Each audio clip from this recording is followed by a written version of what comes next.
Good evening, everybody. Testing my microphone. We will be starting the Reimagining Neighborhoods public information meeting shortly. Thank you very much to those who have already joined our meeting this evening.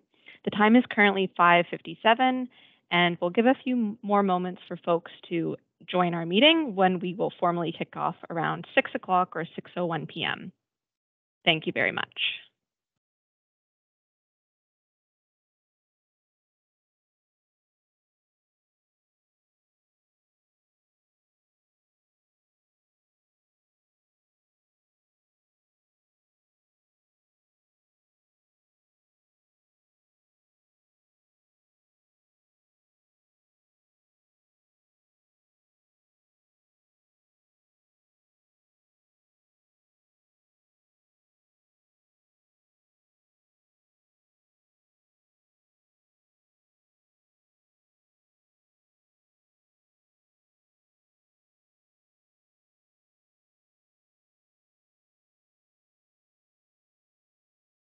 Hello, and thank you for those who are just joining us.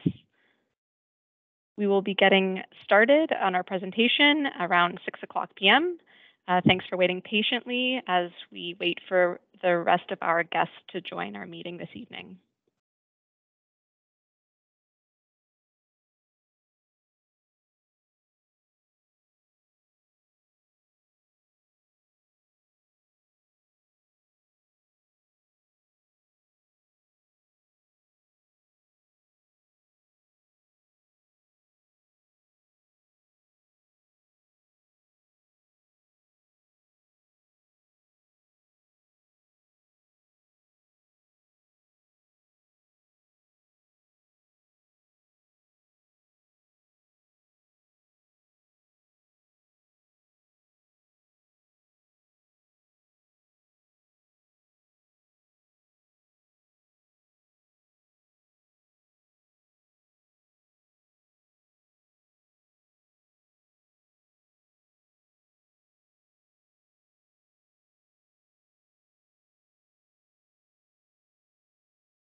Thank you to everybody who is just joining the public information meeting for the Reimagining Neighborhoods project. The time is now 5:59, and we'll give it another minute or two for folks to trickle into the meeting. Thanks everybody for joining thus far, and we appreciate your patience as we wait for the rest of our attendees to join.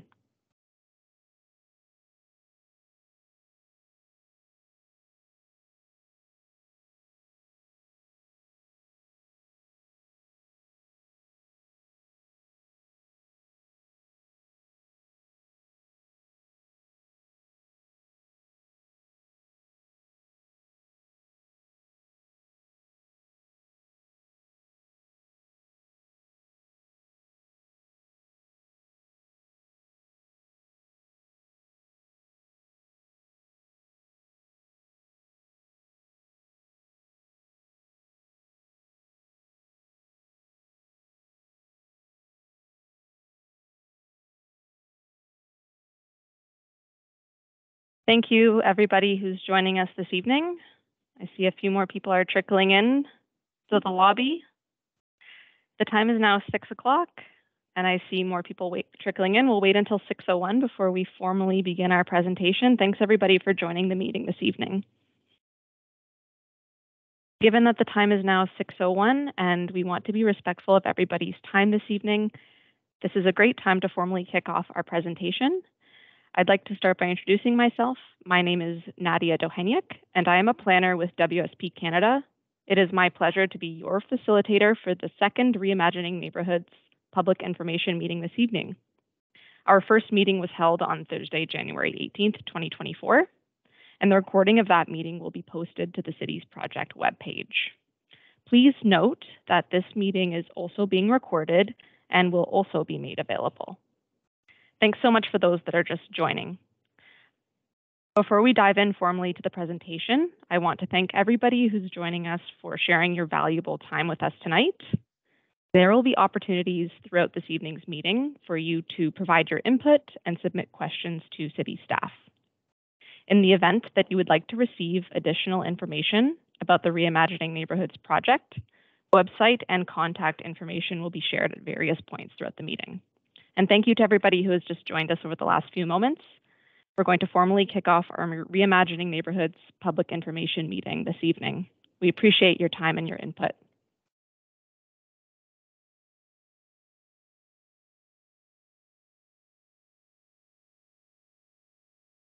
Thanks everybody who's just joining us now. This is the Reimagining Neighborhoods public information meeting. And with that, Alana, I think we can proceed to the next slide.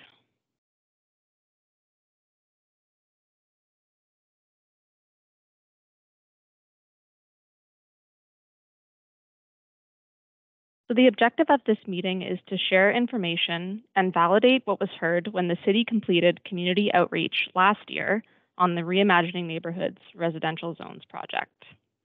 Through this project, the city is creating a new set of residential zones in the zoning bylaw number 05200.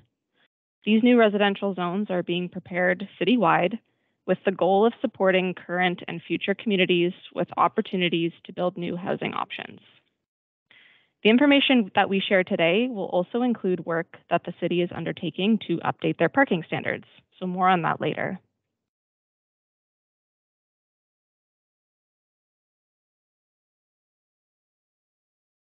I'd like to take a moment to introduce the city and the consultant team who have joined us this evening.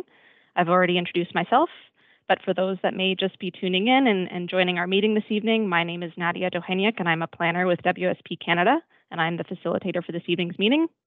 Joining us also today from WSP is Christine Furtado, Manager of Urban and Community Planning, and Shannon Holness, Project Planner at WSP.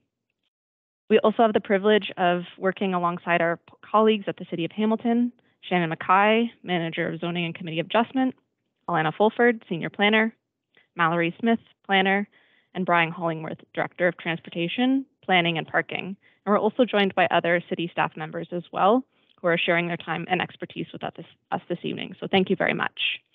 City staff members will be available at the end of the presentation today for a question and answer period.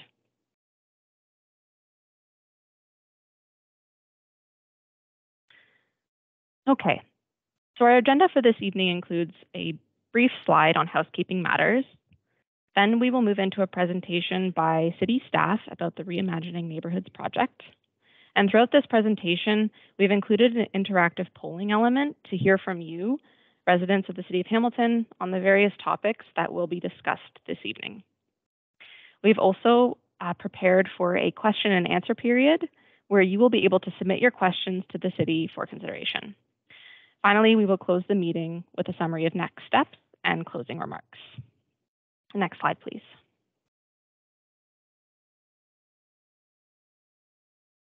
So a brief note on housekeeping matters before our formal presentation begins. I mentioned at the top of this meeting, but if you are just joining us, a friendly reminder that this meeting is being recorded. After a presentation by city staff, we will be hosting a Q&A session. You may submit your questions to the Q&A box, which should be at the top of your screen in the center throughout the meeting. Our team members will be monitoring this Q&A box and collecting your questions for discussion, so please feel free to use this function throughout the meeting. And we know it doesn't need to be said, but we always like to remind those participating to be kind and courteous to one another. Finally, and importantly, if you have additional comments or questions for the city to consider, you can visit the Parking Standards Review webpage at the link that's provided on the slide, or you may submit your questions to the Reimagining Neighborhoods project email. This contact information will be provided at various points throughout the meeting, so this is not the only time that you will see this information. Thank you very much, everybody, for your time and attention as I've covered these brief matters. I'm now going to pass the virtual microphone to Alana Fulford at the City of Hamilton for the formal presentation. Thank you.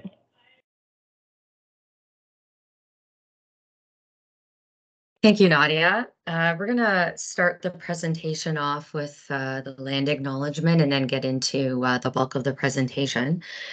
The City of Hamilton is situated upon the traditional territories of the Erie, Neutral, Huron-Wendat, Haudenosaunee, and Mississaugas.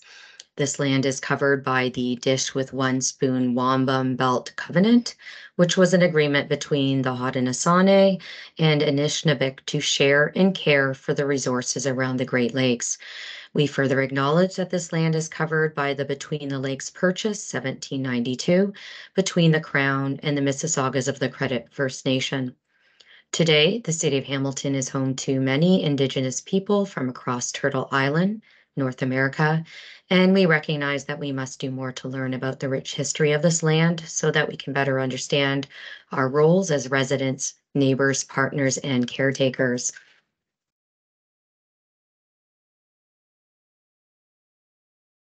So what we wanted to do is to kick off the presentation with a short video, which is basically an overview of the Reimagining Neighborhoods project. And this is a video that is available on our website and our Engage platform. So we will start with that.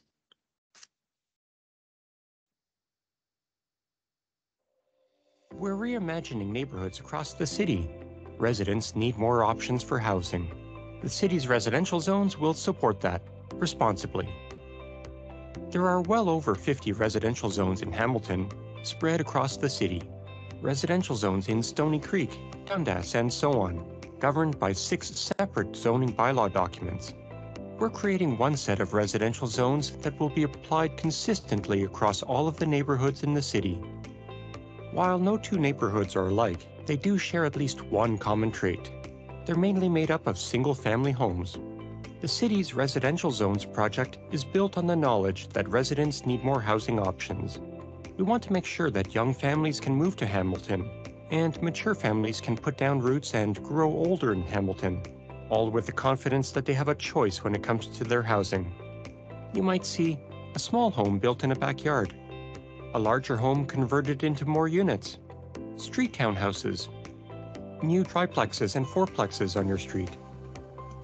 Along the edges of your neighborhood, you could see denser housing, like stacked townhouses or mid-rise buildings. Housing that takes advantage of transit routes and easy access to local services. Some of these changes are already approved by City Council to provide more choice for Hamilton's residents. First and foremost, residents have more housing choices and more affordable housing options than before. We can promote growth more sustainably by using existing infrastructure and services. We don't need to develop as much untouched land while still supporting a growing population. Residents have more housing options at various stages of their lives. The ability to age in place, where residents and families don't have to worry about being displaced as their living situations evolve over time. These changes won't happen all at once. Reimagining neighborhoods means providing a greater mix of housing, letting some residents stay in the communities they know and love, and giving other residents the opportunity to make new neighborhoods their home. As we work on evolving Hamilton's neighborhoods, we'll give you the opportunity to be informed and involved. Your input will help the city make the right recommendations for changes to the residential zones. Learn more about the project, what it means for you, and how you can get involved at the Residential Zones Project on our website, hamilton.ca, and the Engage Hamilton website, engage.hamilton.ca/reimagining-neighborhoods.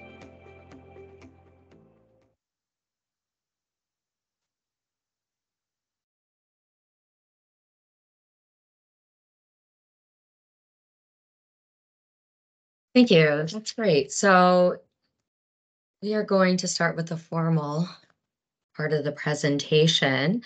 And we'd like to start with explaining the various phases of the Residential Zones project. So it's a project that's divided into 3 phases. And it's phase 1 and phase 2 that are the focus of this evening's discussion. Phase 3 encompasses a future stage of the project where we will look at high-rise residential zones. So phase 1 and phase 2, firstly, phase 1 encompasses the introduction of new residential zones within neighborhoods. These are called low-density residential zones. In terms of new residential zones along the periphery of neighborhoods, that's part of phase 2, and those are called our mid-rise residential zones. As part of this work, the zoning rules are being updated to expand permissions to provide more housing choice and are being modernized to reflect best practices and the city's sustainability goals. Alana, sorry to interrupt. Could you share the presentation again? Sorry. Thank you, Shannon.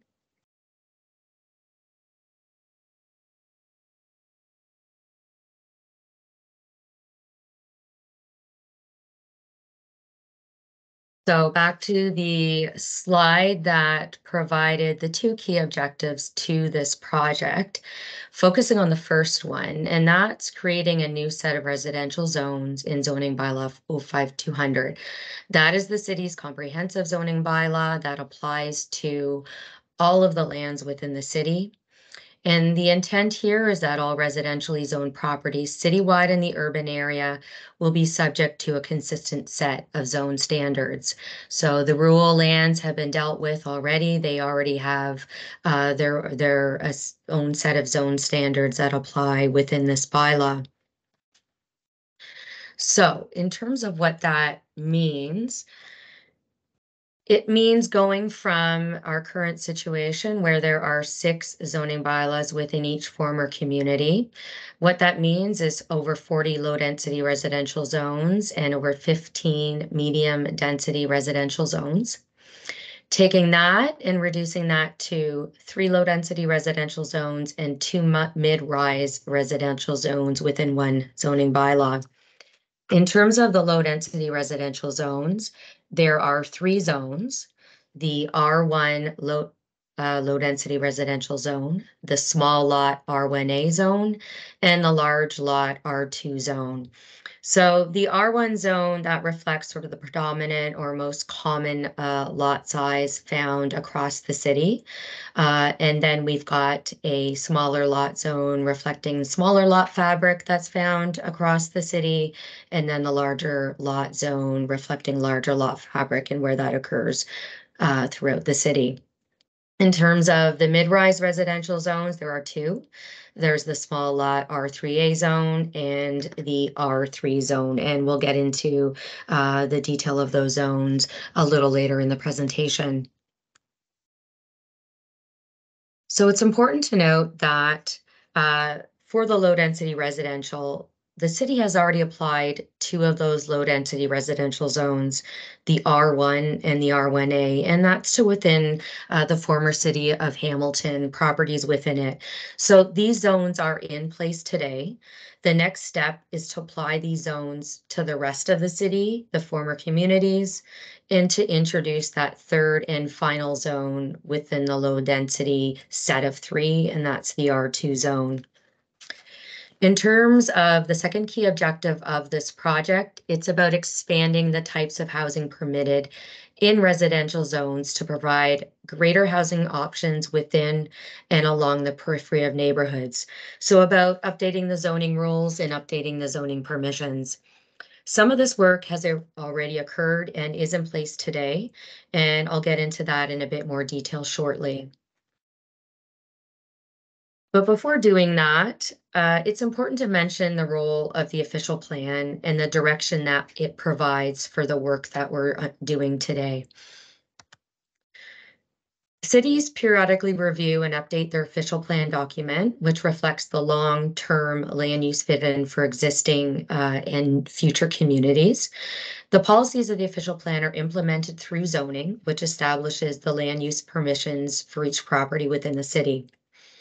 The city is in the midst of an official plan review, which is being completed in phases.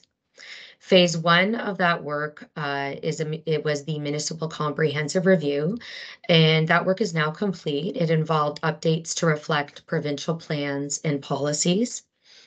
The second phase, which is ongoing, is a local context review. So looking at official plan policies that relate to local and community matters. At the same time that this work has been going on, the city has been undertaking the Grids 2 process, the growth-related integrated development strategy. And this is to plan for future population and employment growth to 2051, addressing the where and the how to grow and the infrastructure and related planning for that growth. There are quite a number of topic areas that are found under the umbrella of the official plan review. A few of those are highlighted here today because the changes to these policies give direction to the changes implemented through the residential zones project. Firstly is growth management, and that involved updates to the official plan policies around population and employment growth targets and intensification targets. So how much of that future growth is to occur within the built up area of the city. In terms of urban structure policies, there's been a greater policy focus on intensification, redevelopment, and compact form throughout the urban area. In neighborhoods, changes permit a broader range of uses in low density residential areas. So it's from these policies that the residential zones project is taking direction from. So the city is engaged in strategies like zoning changes that are intended to increase opportunities for intensification in the built up area. However, reimagining neighborhoods is more than just about accommodating future growth in the city. It's about providing more housing options to the diverse residents of Hamilton in a more equitable way across the city. It's about the ability to age in one's neighborhood, and with more housing choice, the opportunity for more affordable housing options across the neighborhoods in the city. So now I'm going to turn it over to Shannon Holness with WSP, who's going to provide an overview of the engagement that we've undertaken to date for this project. Thank you, Alana, and good evening, everyone. We've been privileged to be able to support the Reimagining Neighborhoods project with engagement and consultation support. And the intent of the public engagement program for the Reimagining Neighborhoods project was to inform and educate members of the public about the residential zones project. The project team developed and launched the project webpage on Engage Hamilton to build awareness of the initiative, keep people informed, ensure members of the public can ensure members of the project can contact the project team. Between November and December of last year, the webpage had 1,200 visitors and 8,000 interactions, including webpage views, scrolls, and clicks. The project team from the city participated in a podcast interview with Global News and Building Hamilton in December 2023. This podcast episode was released on January 6, 2024. 3 meetings were held in December, including the Development Industry Liaison Group, Seniors Advisory Committee, and the Advisory Committee for Persons with Disabilities. A story map survey, which provided an overview of the new residential zones and provided an opportunity for members of the public to share priorities with the city as new residential zones were introduced, was also launched in November. 8 community pop-ups were held throughout November as well, and the project team had the opportunity to have 110 one-on-one conversations with people in community recreation centers and shopping malls and at local events. This was an opportunity to let people know about the project and website and provide an opportunity to speak with city staff. I'll turn it back over to Alana.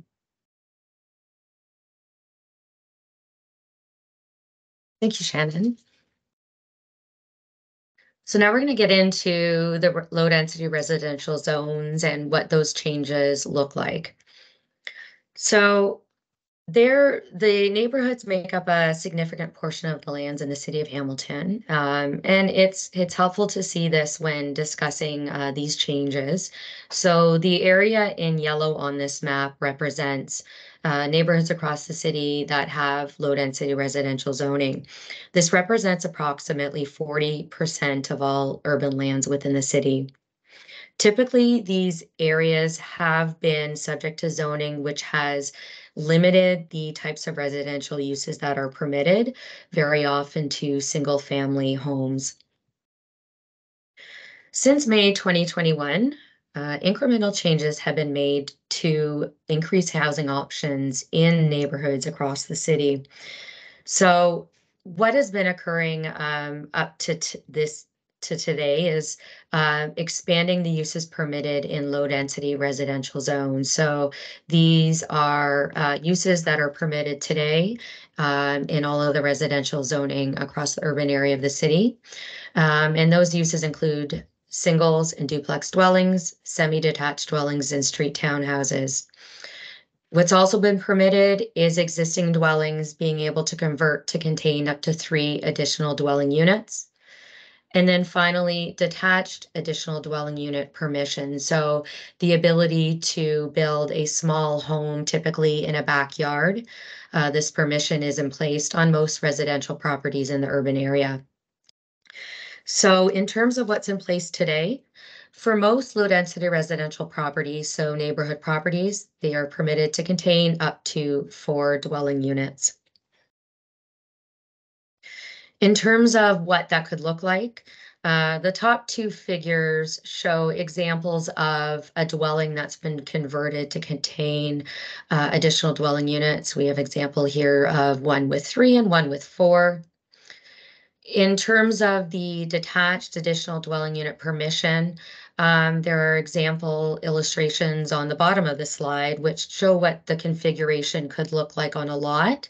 So in terms of the ability to have up to 4 dwelling units on a lot, that could look like a number of dwelling units within the principal dwelling as alongside a detached additional dwelling unit. So in terms of that maximum permission of 4, if there was a detached additional dwelling unit on a property, there could be 3 dwelling units within the principal dwelling. So those changes discussed, as I said, are in place today. The permissions to have up to 4 dwelling units on a property are to be rounded out by a new permission, and that is to do so not only through conversions, but also purpose-built new triplexes and fourplexes. So the result of that change will mean that low-density residential zones will permit those uses that are shown across the bottom: singles, single detached and duplex dwellings, semi-detached dwellings, triplexes, fourplexes, and street townhouses. So all of the changes to date and the additions of triplex and fourplex permissions have expanded the overall residential permissions in these zones. And the intent here is to provide greater housing choice and more affordable housing options for residents, to promote sustainable growth that makes use of existing infrastructure and services, and to provide more housing options for residents at various stages of life. So these zoning changes bring with them the potential for change within the neighborhoods of Hamilton. And with the introduction of triplex and fourplex permission, the successful integration of these types of housing in neighborhoods is an important objective. And so the city has developed neighborhood infill design guidelines to guide this form of development. So the purpose is, as I stated, to guide the creation and evaluation of triplexes and fourplexes in neighborhoods, to promote high quality design that's adapted to complement the existing streetscape. It's intended that these guidelines be used by planners in evaluating applications for infill development and by architects and designers that are working on this form of development. So here's some examples of what this type of built form could look like in a neighborhood. And to convey what the guidelines are focused on, the next series of slides touch on some of the key topic areas or themes within the guidelines, and we'll provide sample illustrations that would be found within the guideline to give us a better sense of what that document looks like and is intended to convey. So I will touch on some of those key topic areas briefly. The first series of guidelines is around landscaping and amenity area, and it discusses key objectives like tree plantings to support the urban tree canopy coverage, the importance of providing natural and resilient vegetation, Utilizing privacy planting to screen parking, utilities, garbage enclosures. In terms of amenity area and providing adequate amenity space, the guidelines speak to providing private or communal amenity areas for each residential unit in the form of porches, balconies, decks, or at-grade spaces. And in designing those features, ensuring there is adequate access to sunlight and that they are well screened. In terms of parking, when possible, rear parking is preferred to maintain the appearance along the street. So that can occur via a rear laneway or a side driveway as is shown in these illustrations.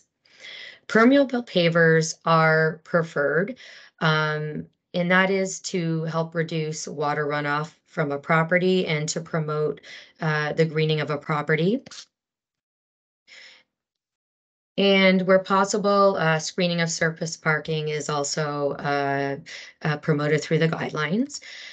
So this illustration focuses on the backyard space and incorporates a number of the important elements on a property that has, in this case, a fourplex development on it. So some of the features that are illustrated in this guideline include the preservation of mature trees and the new tree plantings in the front and the rear yard. Parking in this example is shown in the rear. And you can see that vegetation has been utilized as a privacy screening. And because of the rear parking, there is fencing, and that's incorporated to maintain privacy and to minimize impacts. The backyard incorporates other important elements: amenity space in the form of a patio, bike parking, and enclosed garbage storage. These are all important elements to consider in design, and they are spoken to as guidelines in this document. Building massing, so the size and scale and height of a building are important elements to consider, and there are a series of guidelines around these objectives. How a building fits along the street is important. This illustration highlights the importance of well-proportioned buildings that complement the existing appearance along the street. Here is a guideline that illustrates the variation in roof line and how that, as well as having features like dormers, can reduce the sense of scale of a new building. The impacts of larger buildings can be reduced through increased setbacks or step downs of building height. So here, this illustration provides an example of a stepping down of the building on the right side, as well as an increased side yard setback, just to increase that distance and overall sense of massing of that structure.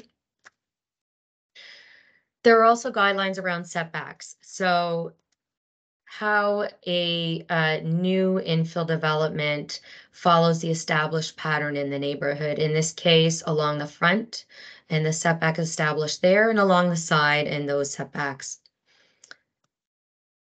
The final set of guidelines are around facade treatment and how they should be articulated. So, for example, having facades with window treatment, breaks and wall treatments, the importance of creating main entrances along street. So if there's a corner lot that's redeveloped, considering both streets for that, and avoiding blank walls. So all of these set of guidelines have informed the creation of zoning rules for triplexes and fourplexes by prioritizing what's important in the design of these buildings and the design of sites. And what we wanted to just briefly touch on, as was mentioned by Shannon earlier, in the engagement that we've conducted to date, we conducted a survey and received a series of responses. And what we wanted to do was provide a bit of a snapshot of the more frequent comments that we received from residents through that survey. So in terms of comments related to low-density residential zones, some frequent comments were that new buildings needed to be seamlessly integrated into existing neighborhoods, that there is a need to provide more affordable housing, that new solutions need to be explored for parking, and the importance of amenity areas and providing those for residents in neighborhoods.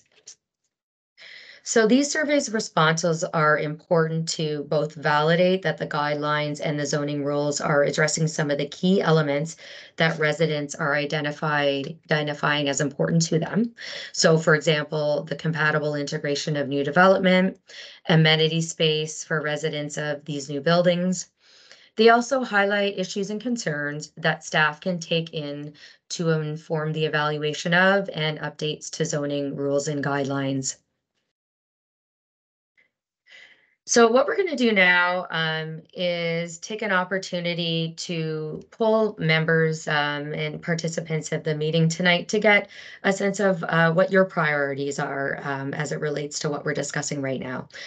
Shannon, if you want to take that away. Thanks, Alana. So I've launched a poll. You should see a black square kind of pop up on your screen. This poll is anonymous. This is a ranking question. So we're just asking you to consider what benefits you think new housing options can bring to your neighborhood. We have about 5 listed here. Those include improved mobility options such as walkability, public transit and bike lanes, opportunities becoming more available, housing affordability, aging in place, such as the ability to stay in your neighborhood as you age and build a family and set roots down, diversity, contribution to more sustainable growth, as well as support for local services and businesses. We just ask you to rank your priorities, and we can see so far that folks think that housing affordability would be the biggest benefit to introducing new housing options into Hamilton's neighborhoods. I don't see it kind of wavering, but we do see improved mobility options swapping places with contributing to more sustainable growth.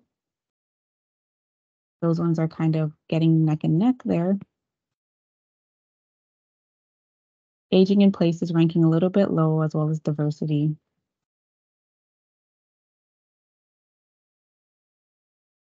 Okay, we'll give folks about 30 seconds more to input their responses. You can also drag and drop the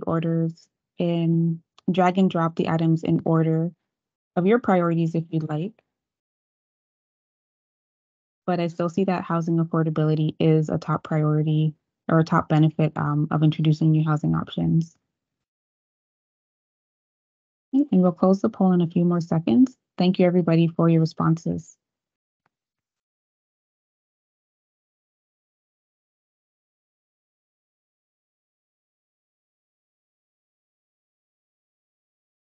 Back over to the City of Hamilton. Thanks, Shannon. We're going to move into a discussion of our mid-rise residential zones. And for that, I'm going to turn it over to Valerie Smith. Thanks, Alana. We can move to the next slide, please. So moving on to the mid-rise residential zones project, to accommodate Hamilton's forecasted growth over the next 30 years, a significant amount of intensification will need to occur across the built-up area. And we are accommodating some of this growth by focusing intensification on our arterial roads and along our major transit routes.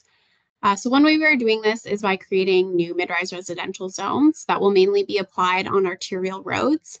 So that's streets like Wentworth, Kenilworth, Mohawk, Bay Street, those larger, higher traffic streets.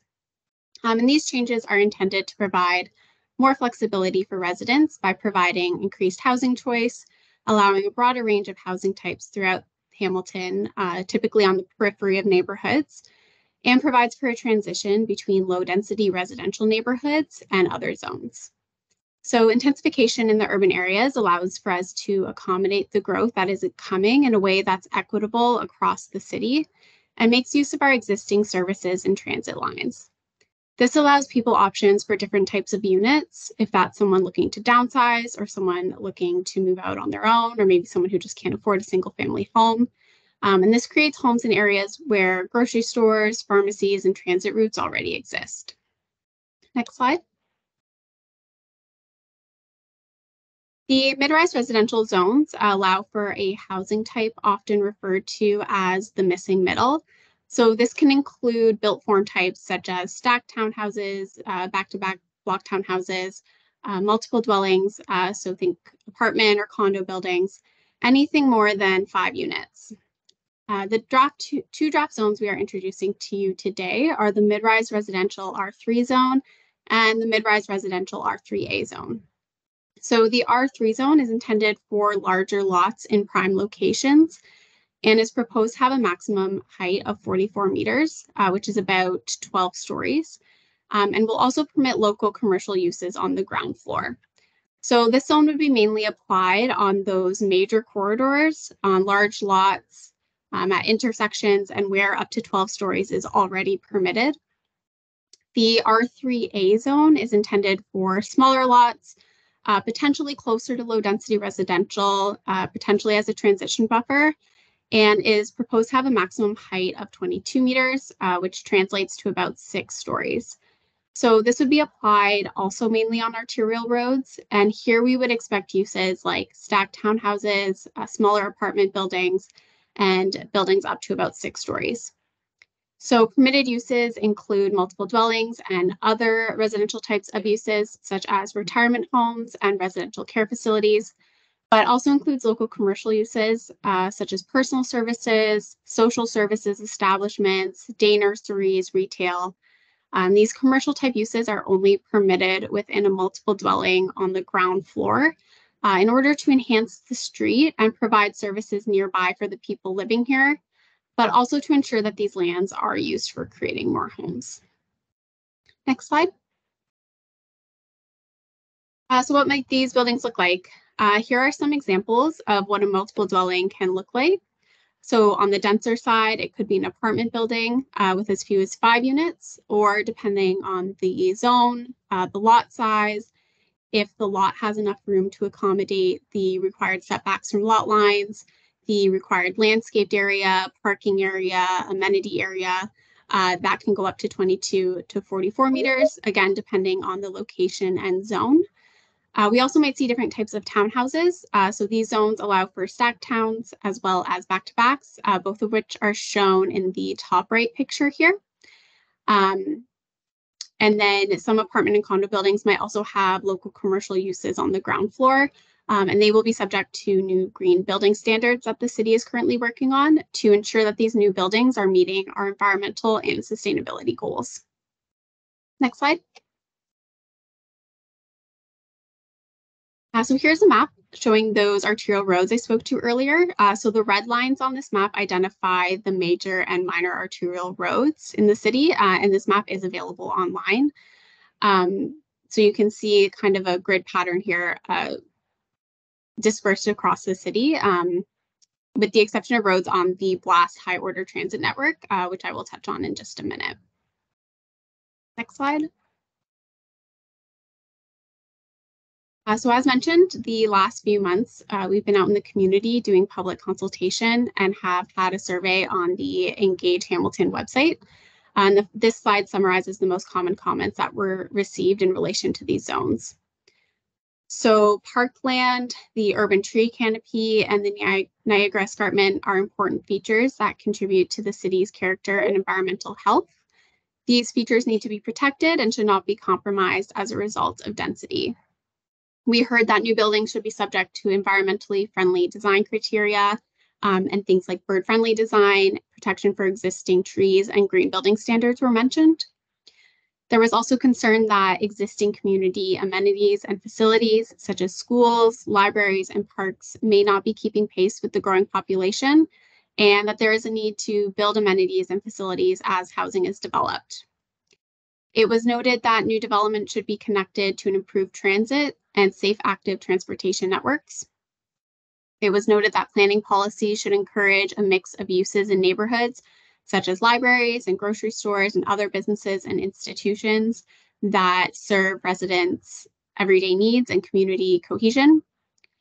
We heard that it's important to build new higher density housing where there is existing servicing infrastructure to reduce the impact of urban sprawl.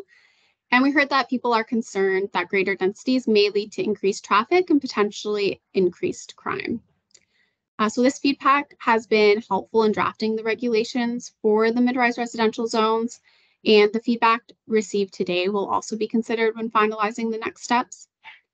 We've heard that sustainability and environmentally conscious buildings are important to the community, as well as developments that prioritize green space and amenity areas, as well as connection to transit and services. We also recognize that traffic, site design, and safety are at top of mind for Hamilton's residents.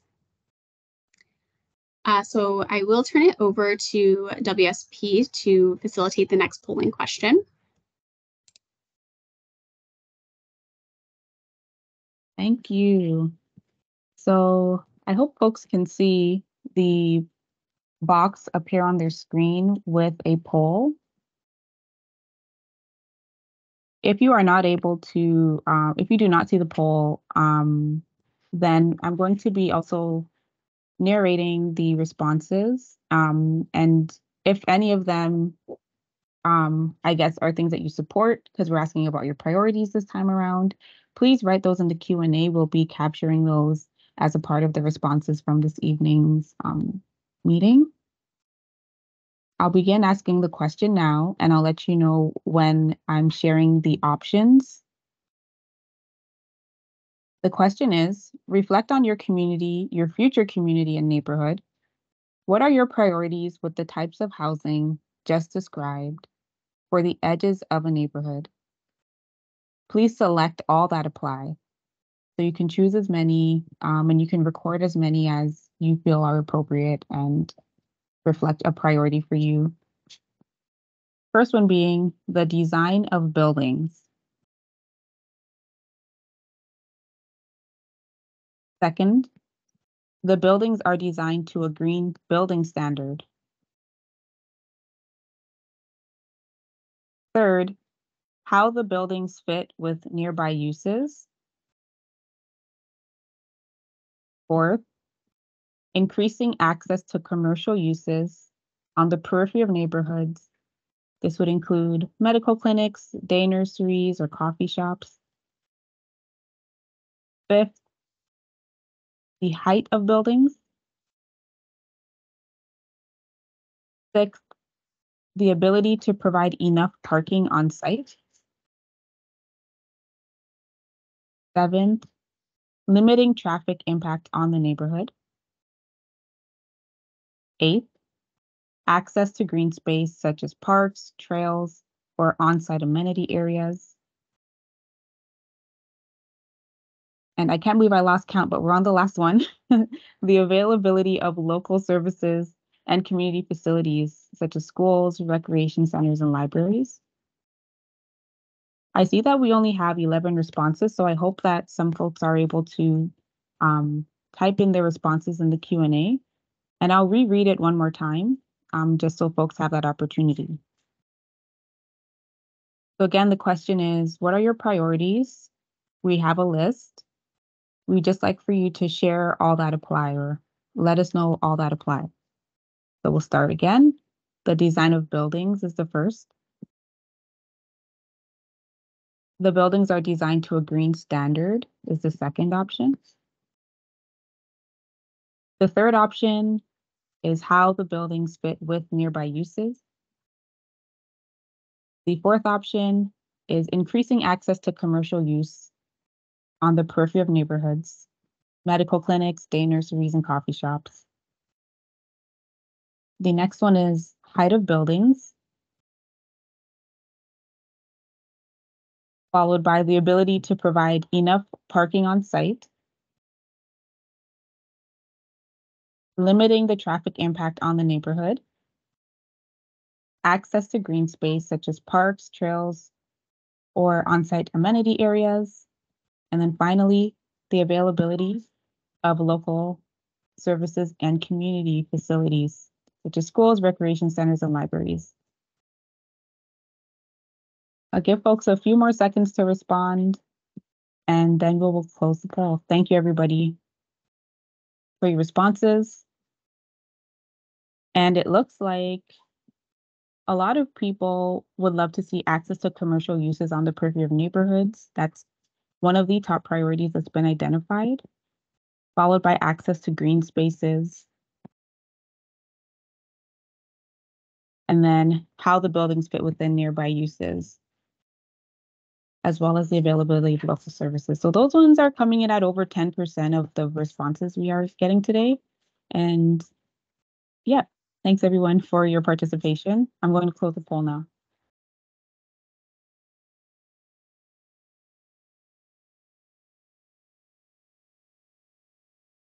Thanks, Shannon.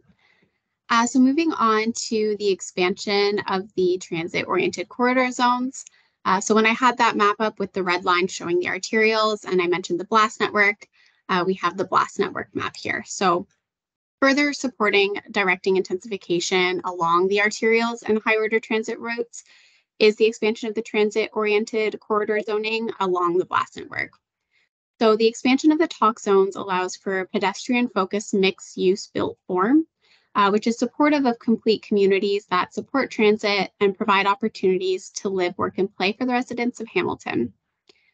Staff will be continuing to consult with the public over the next few months and evaluating the appropriateness of the application of the talk zoning to support this high order transit. So this map shows where the BLAST network is located. It goes along Upper James, Mohawk, Rymal, Upper Centennial, Highway 8, York Boulevard, and the transit-oriented corridor zones already apply to properties along the proposed LRT corridor. And these zones are meant to create more development opportunities along the higher order transit network. And these talk zones are typically appropriate along portions of the BLAST network to continue the direction of prioritizing the city's established transit network for development and intensification. Next slide. Currently, there are 4 talk zones. An assignment of these zones will consider the designation and local context of the street it's being applied to, as well as coordination with the assignment of the mid-rise residential zones. Similarly, intensification opportunities will be applied throughout the whole corridor. However, the more permissive zones are likely to be applied along major intersections and where contextually more appropriate. We will be reviewing the existing zone provisions and making improvements were identified, and we will be working with urban design staff and other city departments to make sure these zones are modernized. Next slide. So as mentioned, the talk zone already applies along the LRT corridor, and we are currently undertaking public consultation as we move through the next phases. And we will be further consulting on the talk zones review. I will now pass it over to Brian Hollingworth, Director of Transportation Planning and Parking, to talk about the parking standards review. Good evening, Brian Hollingworth here. Pleased to be here tonight to talk about what we call the parking standards review. And next slide. For the purpose of this presentation, what we're talking about tonight is parking as it relates to new development and redevelopment. So how much parking we're asking development to provide, and that's regulated through our zoning bylaws. Very much related to the previous discussion, and just note that parking affects many things, which I'll discuss tonight. The focus is on primarily on residential development, although we are taking a review of our non-residential parking standards, and I'll discuss that briefly as well. So the scope of the review, again, it relates to the amount of parking, spaces per unit, if you can think about it that way, the location of parking, where it is on the development size, the design of our parking spaces, as well as some supporting policies such as bicycle parking and electric vehicles, which I'll also touch on. For those of you who maybe have had the opportunity to peruse our zoning bylaws or use them, or even if you're in the development industry, have them applied to your development, you realize that they are varied to some extent. And I would characterize them as being more based on the traditional philosophy of ensuring there's enough parking to supply everyone and satisfy peak parking demands. They vary throughout the city depending on where you are. We previously heard about transit-oriented corridors, and right now the zoning does speak to those and has a lower parking requirement, which makes sense given the transit accessibility. But depending on where you are, it could be between 1 and 2 spaces per unit, plus an amount for visitor parking, just to put it in context. Next slide.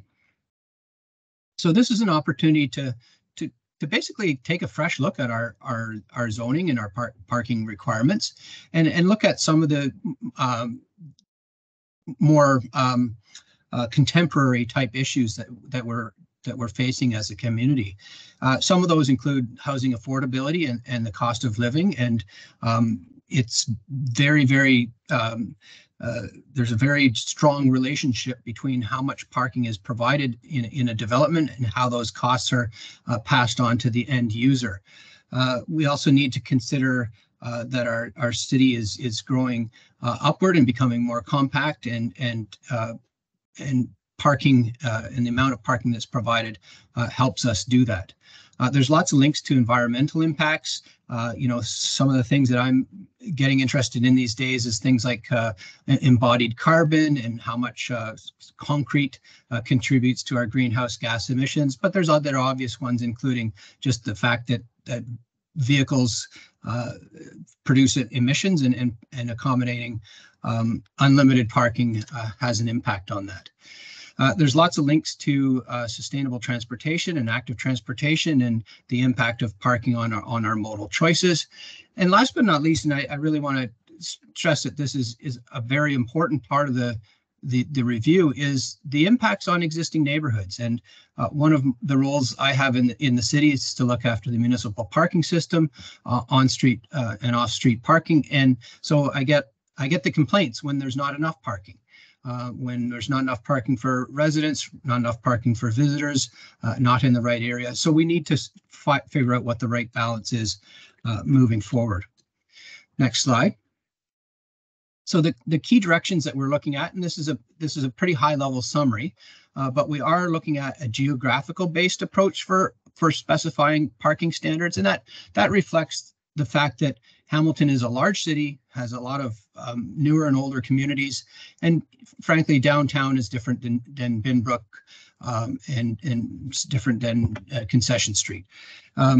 So one of our key proposals, and this was presented in draft form to Planning Committee and Council in August of 2023, is to eliminate minimum parking requirements for new developments and redevelopment in certain areas that are more transit supportive and plan to accommodate higher densities. And I want to stress that should not be perceived as zero parking. What the proposal reflects is that the market is best to determine the right amount of parking. The end users who are making that trade-off between, do you spend $10,000 a year on owning and operating a vehicle, or do you try and utilize active transportation and transit? We're also cognizant, as I mentioned, about certain aspects, one of which is visitor parking. So visitors may not have the same information that a resident has in deciding where and how to park. So we're looking at providing some minimum parking standards for at least the visitor parking component. We are looking at not, at least in the immediate term, eliminating minimum parking standards for areas outside of sort of the lower city, which I'll show in a moment. And that's reflective of the level of maturity of the transit system and the options that people have. There is still, in many cases, a need for people to use vehicles in some of those areas, or at least some people. Finally, we are looking at the concept of what's called a parking maximum, and essentially that's setting a cap on the amount of parking that a development can provide, just to ensure that there's not, massive amounts of land consumed by parking, and that's really based on best practices from other jurisdictions. Next slide.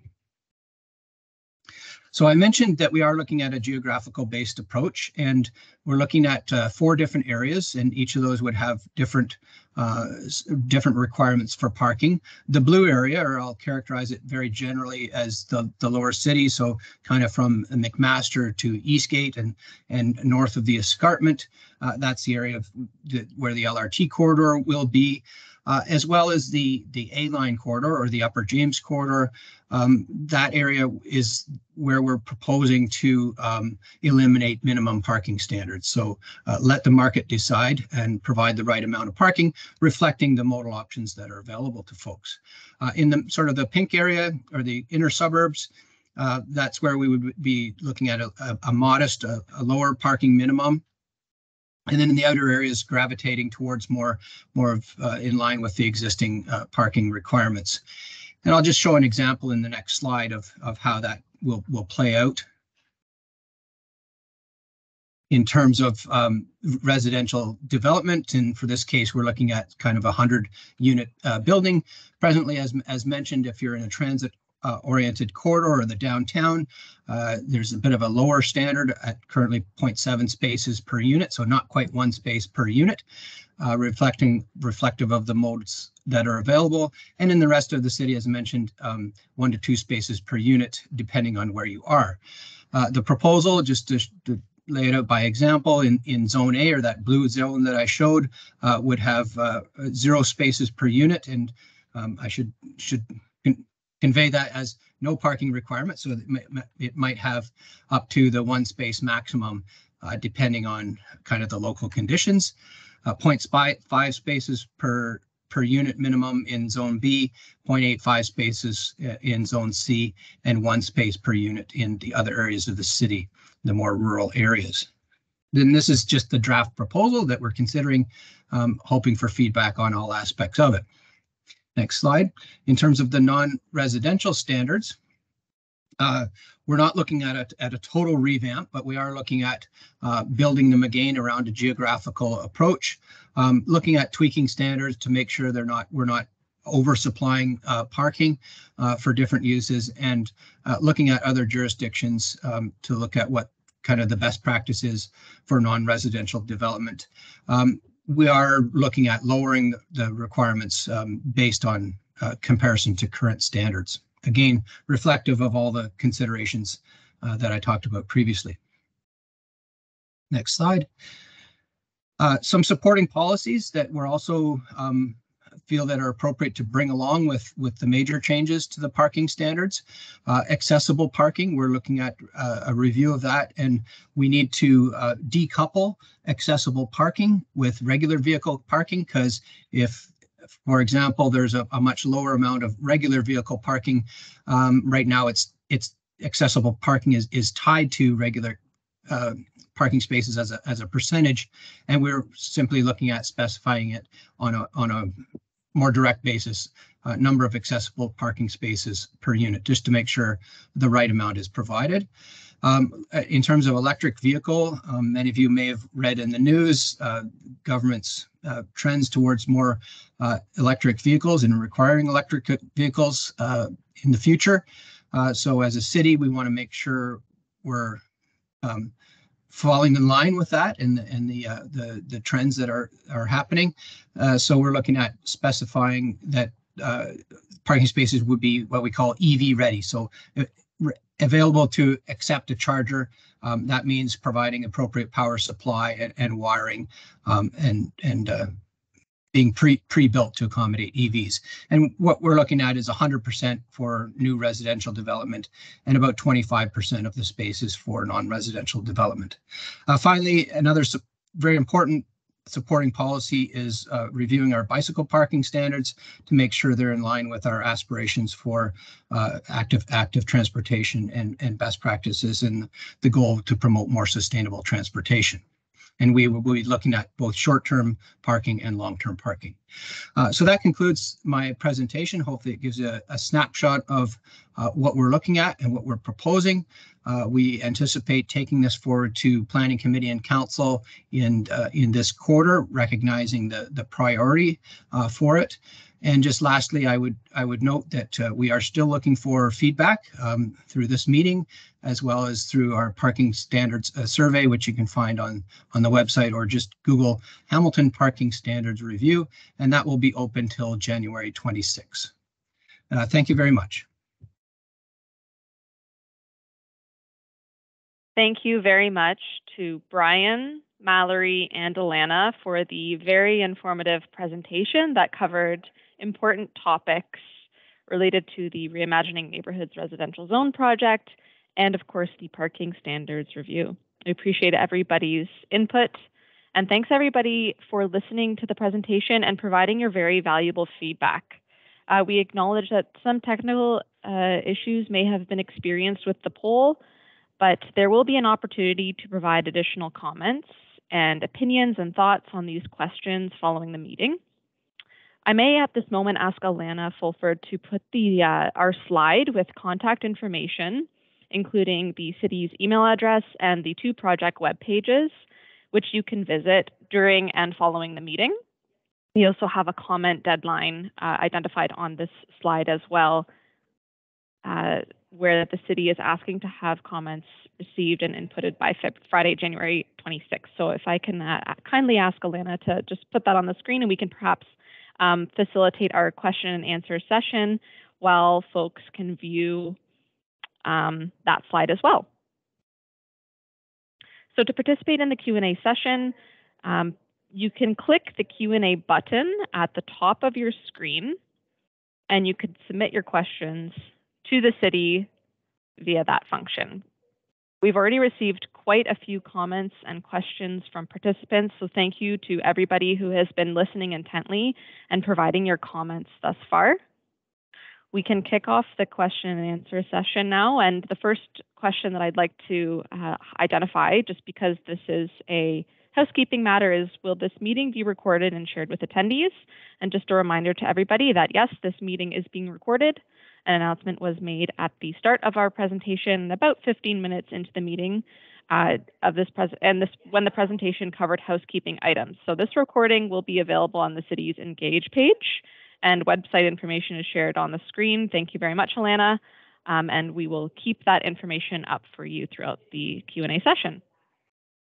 So turning to our question and answer period formally. The first question that we received. There is a question regarding the city's procurement process for the project. Can I turn this to Shannon Mackay at the City of Hamilton to answer this question, please? Hi, good evening, Shannon Mackay.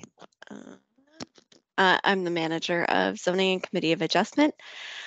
So the procurement process for this particular project included retaining WSP for the purposes of our public engagement and facilitation, and developing a consultation plan. The work on the residential zoning project has been occurring over a number of years with the city and city staff, specifically with the zoning bylaw reform team. And so we retained WSP to help us with the consultation plan the robust consultation plan that we've been going through for the last few months. The city has a public engagement and facilitation roster that has been assigned to a number of different consultants, and that roster is used in project assignment in accordance with the city's procurement policies. And so we have worked under that process for the majority of last year and the beginning of this year. Thanks very much, Shannon. I'm going to move to the next question now, and I think I'll have Alana respond to this question. Will maps, either shapefiles or PDFs, be shared online for Hamilton residents to review so that we may understand where the zones will be changing?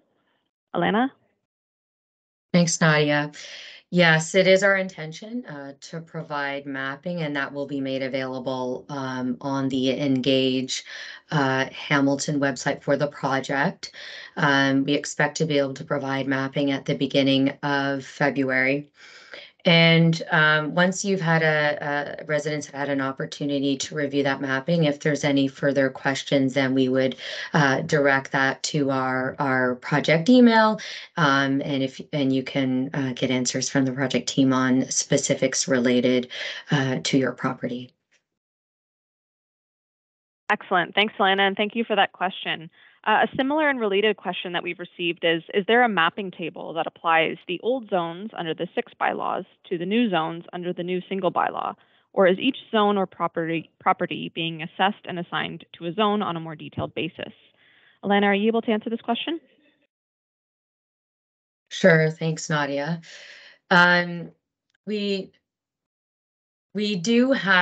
certainly had to sort of evaluate and catalog and categorize the 40 plus zones in terms of a low density context. So what we did is, there are a lot of zones that had sort of like characteristics or provisions and regulations, and we sort of took those and combined and added them to our new framework. We do have either past documentation or could provide that documentation if someone was interested in sort of seeing how that process was undertaken. But we obviously use that existing set of zones and their common characteristics to establish what we now have in terms of our 3 low density zones.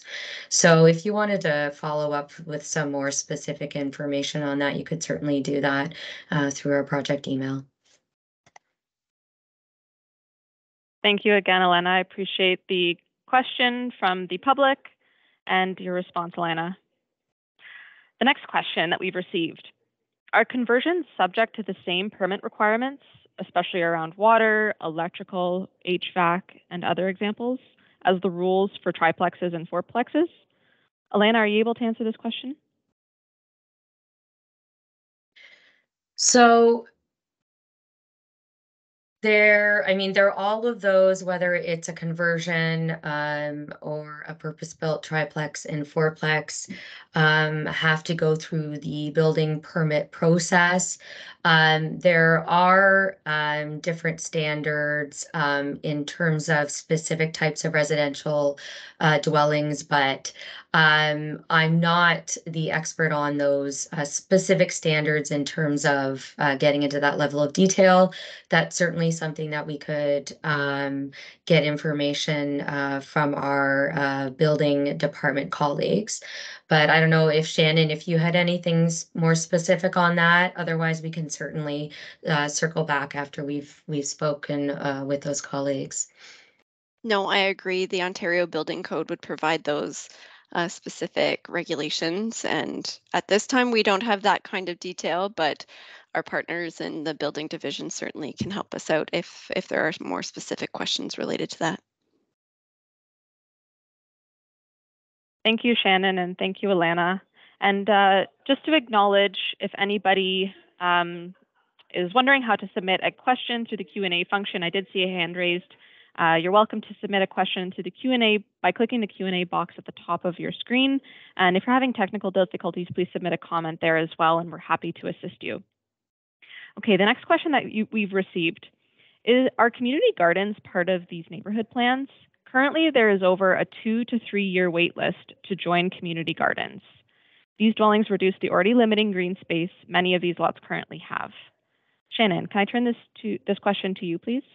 Sure, I'm happy to respond to that. Community gardens are an important part of the city's urban fabric, and what were acknowledged and identified some years ago in our zoning bylaw. The residential zones that are already in 05200 permit community gardens and will continue to permit community gardens as we proceed. I will note that there's nothing about the zoning regular zones that would require community gardens to be put in. However, all of the regulations have been addressed to allow these across the city, and hopefully with those additional permissions, we're encouraging more development as as we see more intensification in neighborhoods and neighbors, to allow that kind of community garden use. Thanks for that thoughtful response and the question. The next question is about water runoff management and urban greening. So the question is, out of curiosity, if water runoff management and urban greening are priorities for the city, why not reduce paving by reducing driveway lengths when possible, rather than encouraging backyard parking? Can the city also expand on why there was a preference shown today for rear yard parking for smaller R1 lots? Is there flexibility on the location of parking on a site? Elena, can I toss this question to you? Sure, I'll start with that one. It's a balance of priorities on a lot of these lots, and so it's a balance of streetscape appearance, being able to provide the parking, and it's also recognized that as Brian was speaking to, we are looking at changing parking standards. So certainly there's an importance and greater importance being placed on emphasizing those alternative forms of transportation. What we're doing is just being cognizant of where parking may be the most beneficially applied on certain lots, especially if there is rear lane access. It's important to note that we're also placing importance on that permeability factor on a lot. And so, we're looking to state that if you are providing parking in a location where there is not a requirement for it, that the material should be of impervious materials to address those kind of concerns around runoff. So, it's about providing some balance. The guidelines, speak to a preference under certain conditions, but also speak to the preference that, we're looking to promote and encourage alternative modes of transportation. Thank you very much, Elena. Moving on to the next question. This one's about services. So the question is, how is zoning for services related to these changes? A few participants have mentioned concepts such as food deserts and the need for grocery stores or food services within close proximity to our neighborhoods to reduce reliance on personal vehicles. Can planning approvals require services like grocery stores in ground floor commercial spaces for larger buildings to ensure that these types of services are within walking distances to residents? Mallory, can I turn this question to you? Sure, thanks, Nadia, and thanks for that question.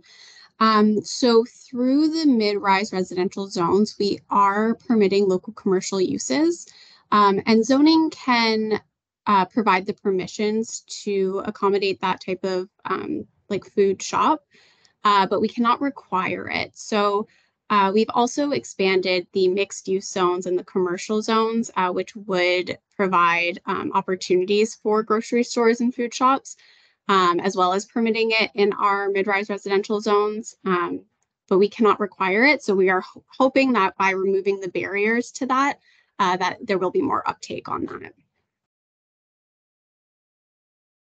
Thanks very much, Mallory, and thank you again for the question. These are excellent questions that are still rolling into the Q&A section. Just a reminder to everybody, if you would like to submit a question, you can click the Q&A box at the top of your screen.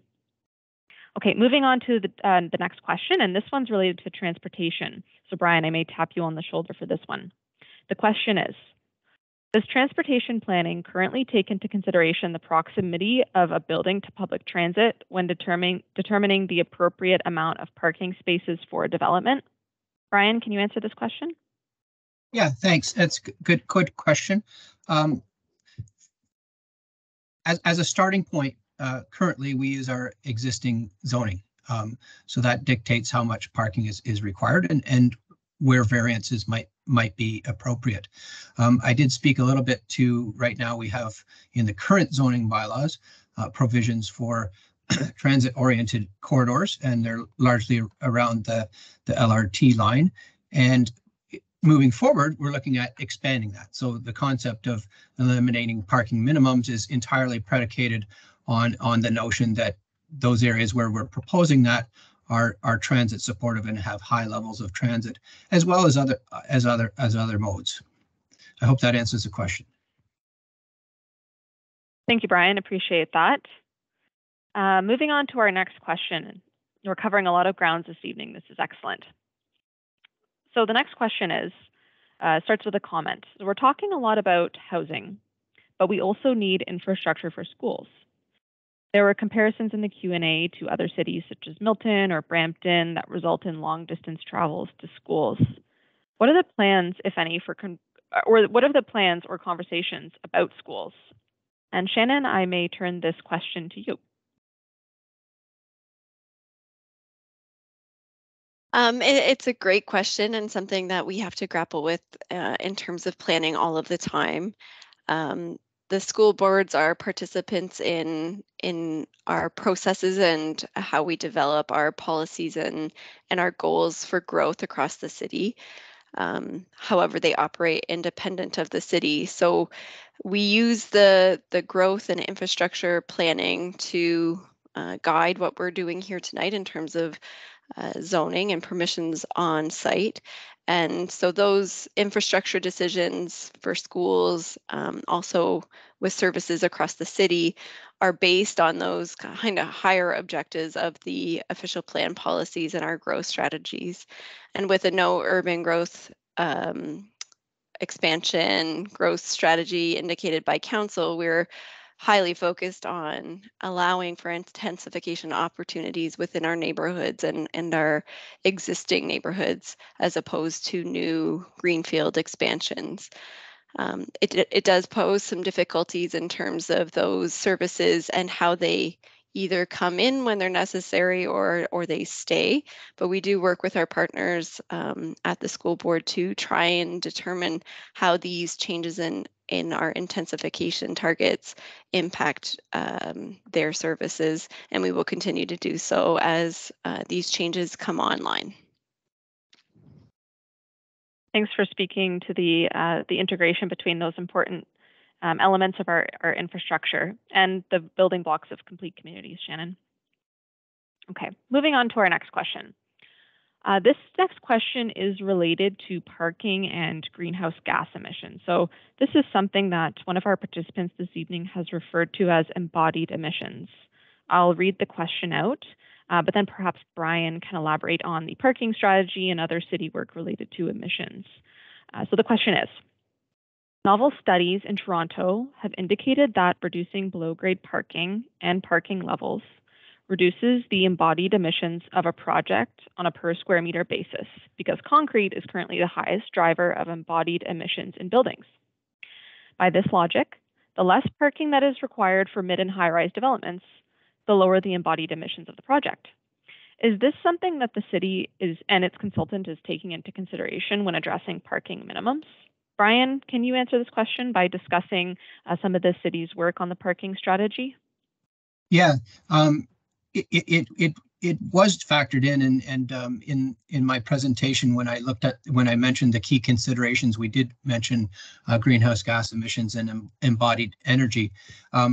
It sounds like the question asker is even more informed on that topic than me, so kudos to that person.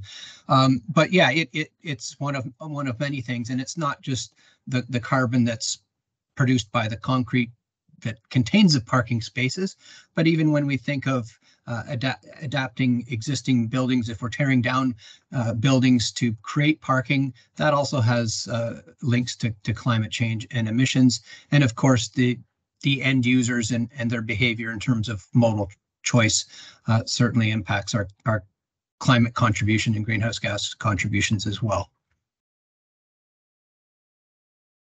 Thank you very much, Brian, and thanks for the thoughtful question from the meeting participant. It's great to see the acknowledgement of the relationship between these elements. Okay, the next question. This next question contemplates community benefits and active node parking. Can the city require car or bike share spaces as part of development approvals? How is the loss of development charges from the province impacting our ability to require community benefits such as car and bike share, as well as community services like libraries and community centers? Can I pass this question to Alana or Shannon at the city to answer? Or Brian, perhaps?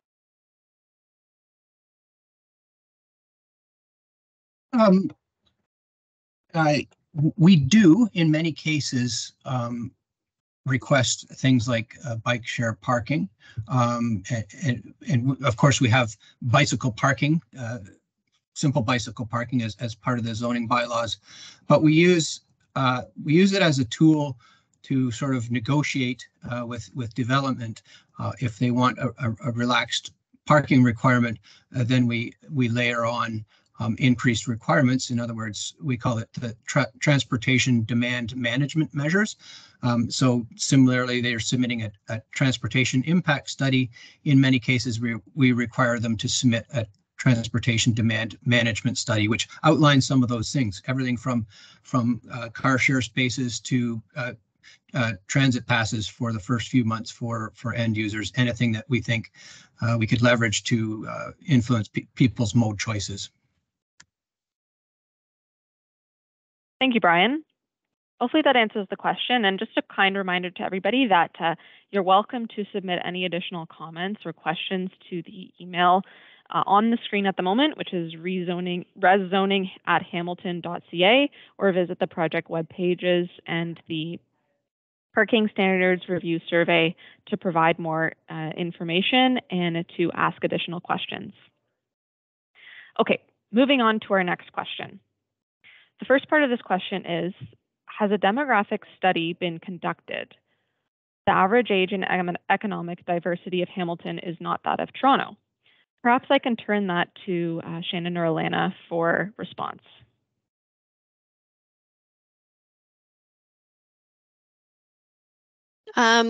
Through this process, we haven't done a demographic study. The zoning that we've proposed at this time is more related to our intensification targets and goals.